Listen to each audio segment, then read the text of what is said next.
আমাদের বয়সটা এমন যে বয়সে সত্যি আমাদের শরীর নিয়ে কিন্তু ভাবনা চিন্তা করতে হয়। এই বয়সে দাঁড়িয়ে একটু তেল ঝাল মশলা এড়ানোটাই বেশি ভালো।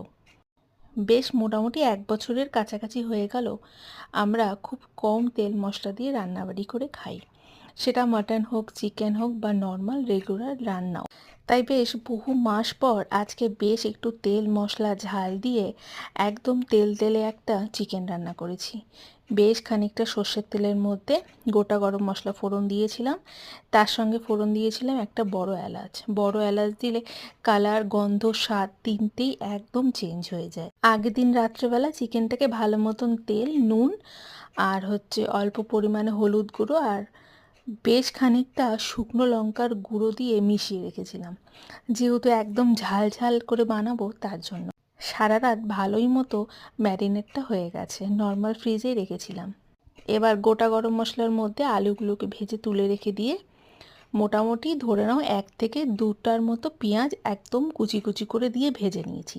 ও তার আগে 3-4টা রসুন থেতো করেও দিয়েছিলাম তেলের মধ্যে।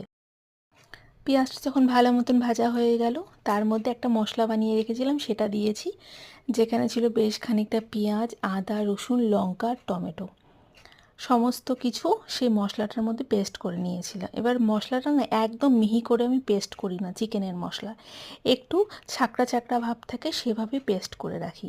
সেই মশলাটা দিয়ে ভালো মতন মশলাটা কষিয়েছিলাম অনেকক্ষণ ধরে কম আঁচে ঢাকা দিয়ে। যখন বেশ খানিকটা তেল ছেড়ে দিয়েছে মশলা থেকে, তখন এই যে চিকেনটা ছিল, চিকেন তার সাথে যা যা জুসগুলো বেরিয়েছিল চিকেনের সমস্ত কিছু দিয়ে দিয়েছিলাম সেই মশলাটার মধ্যে। তার মধ্যে দিয়েছিলাম যে এই যে ভেজে রেখেছিলাম আলুগুলো সেগুলো। এবার কম আঁচে ঢাকা দিয়ে বেশ অনেকক্ষণ ধরে কষাতে হবে। চিকেনটা যেহেতু সারা রাত ধরে ম্যারিনেট করা ছিল, তার জন্য চিকেন থেকে মারাত্মক পরিমাণে জল বেরিয়েছে। আমাকে আজকে এক্সট্রা করে কোনো জলের ব্যবহার করতেই হয়নি। সাইড থেকে তেলটা দেখতে পাচ্ছ, একদম তেল তেলে ঝাল ঝাল চিকেন আজকে তৈরি করছি আমি। এই সময়টা কিন্তু শরীর নিয়ে চিন্তা ভাবনা করা খুবই প্রয়োজন আমাদের সবার, কিন্তু ওই যে মাঝে সাঝে একটু চিট ডে পালন করতে সবারই ইচ্ছে করে। আজকে তাই সেরকমই আমাদের ছিল চিট ডে। রান্নাটা তৈরি হয়ে যাওয়ার পর বেশ খানিকটা গরম মশলা আর ঘি দিয়ে গরম গরম ভাতের সঙ্গে পরিবেশন করেছিলাম।